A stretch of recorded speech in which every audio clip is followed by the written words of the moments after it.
2 months without mast and a few leaking chain plates, a galley straight to the bare bones, and a lot of people in the marina asking if I was turning GoodGirl into a motorboat. These are the last work we did before moving aboard, so let's get into it.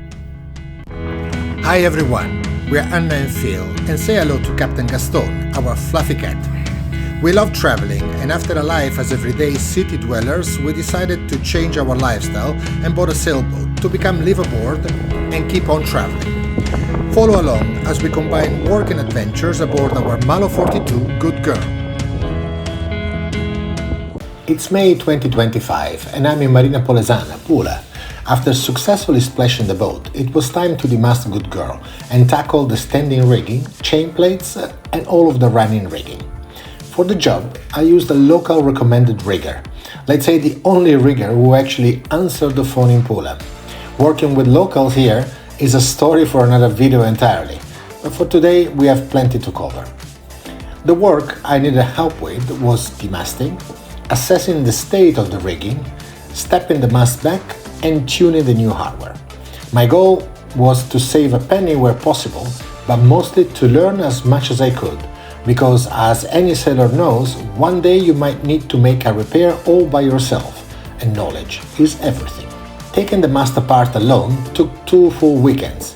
Photographing everything before and after was absolutely essential, and labeling every single piece even more so. Trust me, your future self will thank you. The new rigging was made in Italy, and I consulted several professionals along the way to address some minor repairs on the spreaders and mast. The local rigger also helped me sort out the in-mast furling mechanism, though a few adaptations were down to me in the end. The whole process took around 2 months, enough time for everyone in the marina to start asking me whether I was planning to turn GoodGirl into a motorboat. Very funny guys, very funny. While waiting for the new rigging to be ready, I tackled the 6 chain plates. All were in surprisingly good condition, though 3 of them had been leaking. The sealant from 30 years ago had dried out completely and left gaps on every side. I may have mentioned before that the previous owner wasn't exactly known for his maintenance routines. The repair meant opening things up a little more than planned, to remove some wet core, clean the area thoroughly, replace balsa with thick core, close everything with fiberglass and finish with custom-made thick plates for a clean aesthetic. A generous application of butyl sealant ensure long-term flexibility. The results blends really nicely with the synthetic thick on the lower deck. And I'm generally pleased with how it turned out. Every evening I would sit on the push pit, look at GoodGirl and remind myself why I was doing all this. Some days you just need that.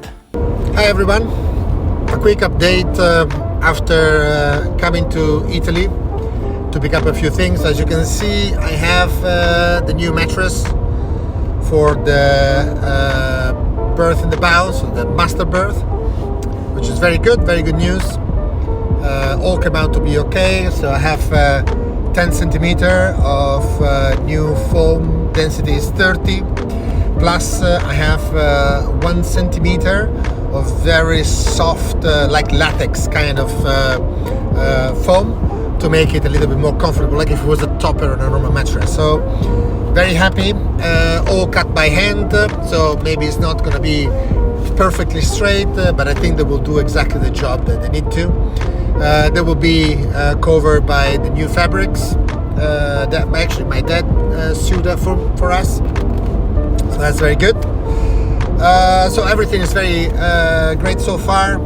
I also had to pick up the new kitchen countertop, and I have to say the plastic material that I chose as a cover is really like a kitchen countertop is beautiful, so I'm very happy with the results of the color, but I'm very disappointed on how the craftsman finished the job. He actually didn't. So he made very straight cuts, no finishing touches, no rounding corners, no nothing. Honestly speaking, besides the attachment of the plastic foil onto the marine plywood, that was essential for this procedure to be really high quality. The work that he did, the craftsmanship that he did, it was absolutely awful.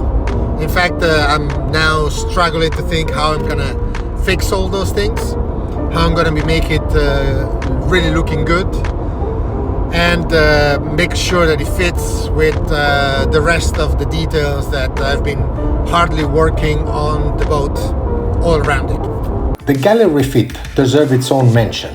A complete strip down, handholds removed for sanding and revarnishing, countertop out, everything sanded, repainted and reassembled. I also installed a replacement fridge which seemed like a perfect fit, right until the 1mm that cost me 2 full days of work. You know how it goes. I had been looking for a white marble countertop after seeing some stunning modern galleys online, but finding a made-to-measure installation in Croatia proved impossible. In the end, the result is thoroughly satisfying. I think I earned a cold one here. And yes, a brand new mattress in the master berth, sweet dreams guaranteed. At that point we cleaned everything as best as we could and finally moved on board. We celebrated with a proper dinner and the best night's sleep in months. With the refit complete, it was time to step the mast back and tune the rigging. A full day's work from start to finish. I should also mention I installed a new Furlex, and right up until we attached the backstay, I was quietly terrified I had assembled it 2 centimeters too short. All went well in the end, and GoodGirl was a sailing boat once again. No more jokes from the neighbors, and one very happy sailor. Stay tuned for the next episode and for the first sail. If you enjoyed this video, please like and subscribe. It truly means a lot to us. And if you have any questions about the Marina Polesana, the new rigging, or the rigger we used, drop them in the comments below. We read every single one of them.